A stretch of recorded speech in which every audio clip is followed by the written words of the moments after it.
Good morning mga tol. Ngayong araw, may bad ano tayo, bad news mga tol. Kasi yung account natin is na ano mga tol, nagkaroon ng issue mga tol. Kaya isa rin to sa mga dahilan. Kaya di tayo masyadong bumabiyahe ngayon. Kasi nanghina talaga ako mga tol. Parang nawala ng gana mga tol magbiyahe mga tol. Dahil nakita ko yung gantong issue sa page natin. Nalagay ko dyan sa sa screen natin yung page natin mga tol. Tapos, yung nangyari mga tol, issue natin is yung lang mga tol, recommendation mga tol. Ayun lang naman yung na issue sa account natin.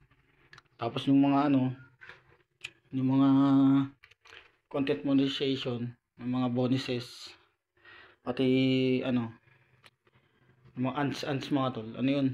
Okay pa yun. May papasok pa rin earlings doon. Kaso nga lang, yung mga engagement natin, mga like, comment, yan, pati yung earlings, puro naging negative mga tol. Kaya buti ka mo pumasok agad dun sa sa next payout natin.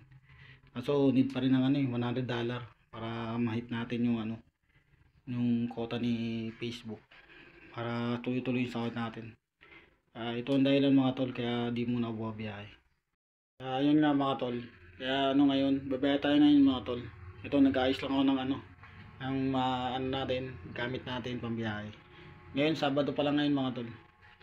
Sabado ngayon, biyahe tayo sa Lalamove. Tapos sa mga sa mga nag-chat sa akin sa mga tambayan yan. Shoutout kay Tolmoto, yan, si Tolmoto. Tapos si Jonas, yan, taga rito sa amin sa Padre-Pio.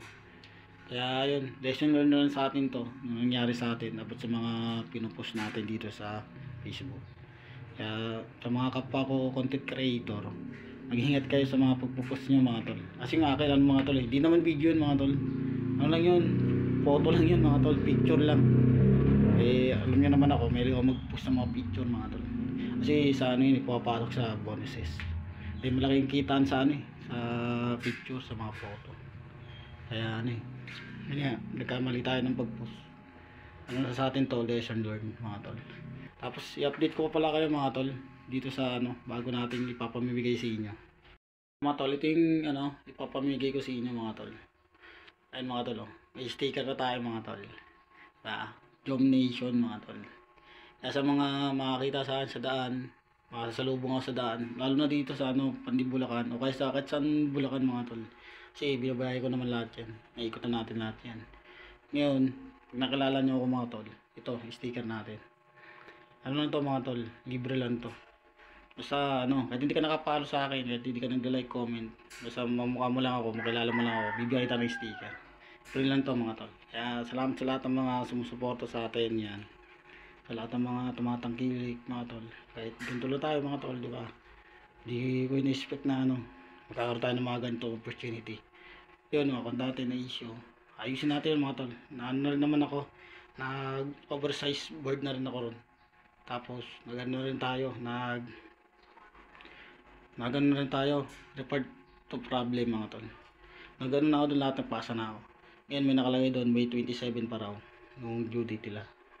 Kaya update ko about yun sa account natin kung kailan maayos yan. Kaya salamat sa lahat ng mga sumusuporta yan, sa mga solid followers ko. Maraming salamat po sa inyo, sa mga tumatangkilik sa akin.